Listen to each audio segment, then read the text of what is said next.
¿Qué tal? ¿Cómo están? Espero que estén súper bien. Yo soy Polifacética. Bienvenidos al canal, bienvenidos a un nuevo podcast. Vamos a seguir con esta saga de audios de este libro del alquimista, ¿ok? De este libro mágico que a mí me encanta. Avanzamos, vamos por el capítulo número 10. Dice, página 46. Qué extraña es África, pensó el muchacho, ¿ok? Estaba sentado en una especie de bar, igual que otros bares que había encontrado en las callejuelas estrechas de la ciudad. Algunas personas fumaban una pipa gigante que se pasaban de boca en boca. En pocas horas había visto a hombres tomados de la mano, mujeres con el rostro cubierto y sacerdotes que subían a altas torres y comenzaban a cantar, mientras todos a su alrededor se arrodillaban y golpeaban la cabeza contra el suelo. Cosas de infieles, se dijo. Cuando era niño, veía siempre en la iglesia de su aldea una imagen de Santiago Matamoros, en su caballo blanco con la espada desenvainada. Diezmo, dice acá, diezmo significado derecho de 10% del valor de ciertas mercaderías. En este ejemplo favorece a Melquisedec. ¿Ok? No recuerdo en qué parte dijo eso de... Sí, acá dice, en el audio anterior hablamos de esta parte y acá, bueno, dice diezmo, bla, bla, bla. Dice, el diezmo favorece a Melquisedec y figuras... Cosas de infieles, se dijo. Cuando era niño, veía siempre en la iglesia de su aldea una imagen de Santiago Matamoros en su caballo blanco con la espada desenvainada y figuras como aquellas bajo sus pies.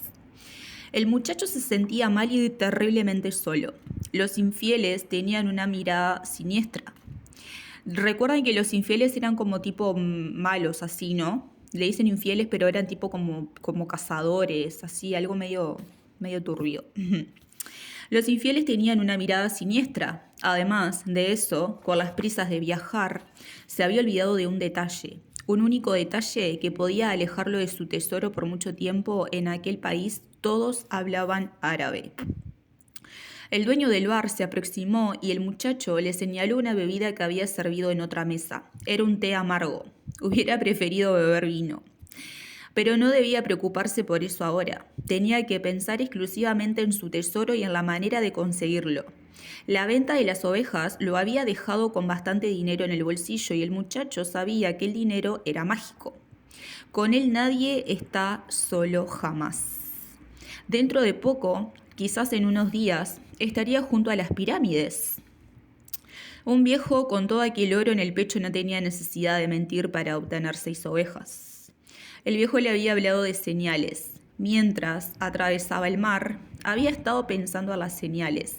Si sabía a qué se refería, durante el tiempo en que estuvo en los campos de Andalucía se había acostumbrado a leer en la tierra y en los cielos las condiciones del camino que debía seguir. Había aprendido que cierto pájaro indicaba la cercanía de alguna serpiente y que determinado arbusto era señal de la presencia de agua a pocos kilómetros. Las ovejas le habían enseñado todo eso. Si Dios conduce también a las ovejas, también conducirá al hombre, reflexionó, y se quedó más tranquilo. El té parecía menos amargo. ¿Quién eres?, oyó que le preguntaba una voz en español. El muchacho se sintió intensamente aliviado. Estaba pensando en señales si alguien había aparecido. ¿Cómo es que hablas español?, preguntó. El recién llegado era un hombre joven vestido a la manera de los occidentales, pero el color de su piel indicaba que debía de ser de aquella ciudad. Tendría más o menos su misma altura y edad. Aquí casi todo el mundo habla español. Estamos solo a 2 horas de España. Siéntate y pide algo por mi cuenta. Le ofreció el muchacho y pide un vino para mí. Detesto este té. No hay vino en este país, dijo el recién llegado. La religión no lo permite. El muchacho le explicó entonces que tenía que llegar a las pirámides. Estuvo a punto de hablarle del tesoro, pero decidió callarse. El árabe era capaz de querer una parte a cambio de llevarlo hasta allí. Se acordó de lo que el viejo le había dicho respecto de los ofrecimientos. Me gustaría que me llevaras si es posible. Puedo pagarte como guía. ¿Tú tienes idea de cómo llegar hasta allí? El muchacho se dio cuenta de que el dueño del bar andaba cerca, escuchando atentamente la conversación. Se sentía molesto por su presencia, pero había encontrado un guía y no podía perder esta oportunidad. Hay que atravesar todo el desierto del Sahara, continuó el recién llegado, y para eso se necesita dinero. Quiero saber si tienes el dinero suficiente. El muchacho le extrañó la pregunta que le había formulado el recién llegado, pero confiaba en el viejo y el viejo le había dicho que cuando se requiere una cosa, el universo siempre conspira a favor. Sacó su dinero del bolsillo y se lo mostró. El dueño del bar se acercó y miró también. Los dos intercambiaron algunas palabras en árabe. El dueño del bar parecía irritado. Vámonos, dijo el recién llegado. Él no quiere que nos quedemos aquí. El muchacho se sintió aliviado. Se levantó para pagarle la cuenta, pero el dueño lo agarró y comenzó a hablarle sin parar. Aunque era fuerte, estaba en una tierra extranjera. Fue su nuevo amigo quien empujó al dueño hacia un lado y acompañó al chico hasta la calle. Quería tu dinero, dijo. Tánger no es igual que el resto de África. Estamos en un puerto y en los puertos hay siempre muchos ladrones. Podía confiar en su nuevo amigo. Le había ayudado en una situación crítica. Sacó nuevamente el dinero y lo contó. Podemos llegar mañana a las pirámides, dijo el otro tomando el dinero, pero necesito comprar 2 camellos. Salieron andando por las estrellas calles de Tánger. En todas las esquinas había puestos de cosas para vender. Por fin llegaron al centro de una gran plaza donde funcionaba el mercado. Había millares de personas discutiendo, vendiendo, comprando hortalizas mezcladas con dagas, alfombras junto a todo tipo de pipas. Pero el muchacho no apartaba los ojos de su nuevo amigo. Al fin y al cabo tenía todo su dinero en las manos. Pensó en pedirle que se lo devolviera, pero temió que lo considerara una falta de consideración. Él no conocía las costumbres de las tierras extrañas que estaba pisando. Es suficiente con vigilarlo, se dijo. Era más fuerte que el otro. De repente, en medio de toda aquella confusión, apareció la espada más hermosa que jamás había visto en su vida. La vaina era plateada y la empuñadura negra, con piedras incrustadas. Se prometió a sí mismo que cuando regresara a Egipto la compraría. Pregúntale al dueño cuánto cuesta, pidió el amigo. Pero se dio cuenta de que se había quedado 2 segundos distraído mirándola. Sintió el corazón comprimido, como si todo su pecho se hubiera encogido de repente. Tuvo miedo de mirar al lado, porque sabía con lo que se iba a encontrar. Sus ojos continuaron fijos en la hermosa espada algunos momentos hasta que se armó de valor y se dio vuelta. A su alrededor el mercado y las personas yendo y viniendo, gritando y comprando, las alfombras mezcladas con las avellanas, las lechugas junto a las monedas de cobre, los hombres tomados de la mano por las calles, las mujeres con velo, el olor a comida extraña, pero en ninguna parte, absoluta y definitivamente en ninguna parte, el rostro de su compañero. El muchacho aún quiso pensar que se habían perdido de vista momentáneamente. Resolvió quedarse allí mismo, esperando a que el otro volviera. Al poco tiempo un individuo subió a una de aquellas torres y comenzó a cantar. Todos se arrodillaron, golpearon la cabeza en el suelo y cantaron también. Después, como un ejército de laboriosas hormigas, deshicieron los puestos de venta y se marcharon. El sol comenzó a irse también. El muchacho lo contempló durante mucho tiempo, hasta que se escondió detrás de las casas blancas que rodeaban la plaza. Recordó que cuando aquel sol había nacido por la mañana, él estaba en otro continente. Era un pastor, tenía 60 ovejas y una cita concertada con una chica. Por la mañana, mientras andaba por los campos, sabía todo lo que le iba a suceder. Sin embargo, ahora que el sol se escondía, estaba en un país diferente. Era un extraño en una tierra extraña, donde ni siquiera podía entender el idioma que hablaban. Ya no era un pastor y no tenía nada más en la vida, ni siquiera dinero para volver a empezar de nuevo. Todo esto entre el nacimiento y la puesta del mismo sol, pensó. Y sintió pena de sí mismo, porque en la vida a veces las cosas cambian en el espacio de un simple grito, antes que las personas puedan acostumbrarse a ellas. Le daba vergüenza llorar.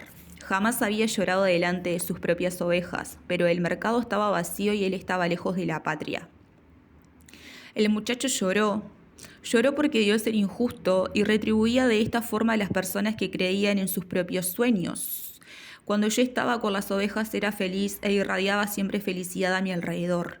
Las personas me veían llegar y me recibían bien, pero ahora estoy triste e infeliz. ¿Qué haré? Voy a ser más duro y no confiaré más en las personas, porque una de ellas me traicionó. Voy a odiar a los que encontraron tesoros escondidos, porque yo no encontré el mío y siempre procuraré conservar lo poco que tengo, porque soy demasiado pequeño para abarcar al mundo. Abrió su mochila para ver lo que tenía adentro. Quizá le había sobrado algo de bocadillo que había comido en el barco, pero solo encontró el libro grueso. La chaqueta y las 2 piedras que le había dado el viejo. Al mirar las piedras, sintió una inmensa sensación de alivio. Había cambiado 6 ovejas por 2 piedras preciosas extraídas de un pectoral de oro. Podía vender las piedras y comprar el pasaje de regreso. Ahora seré más listo, pensó el chico sacando las piedras de la mochila para esconderlas en el bolsillo. Aquello era un puerto y esta era la única verdad que el otro chico le había dicho. Un puerto está siempre lleno de ladrones. Ahora entendía también la desesperación del dueño del bar. Estaba intentando avisarle que no confiara en aquel hombre. Soy como todas las personas, veo el mundo tal como desearía que sucedieran las cosas y no como realmente sucedería.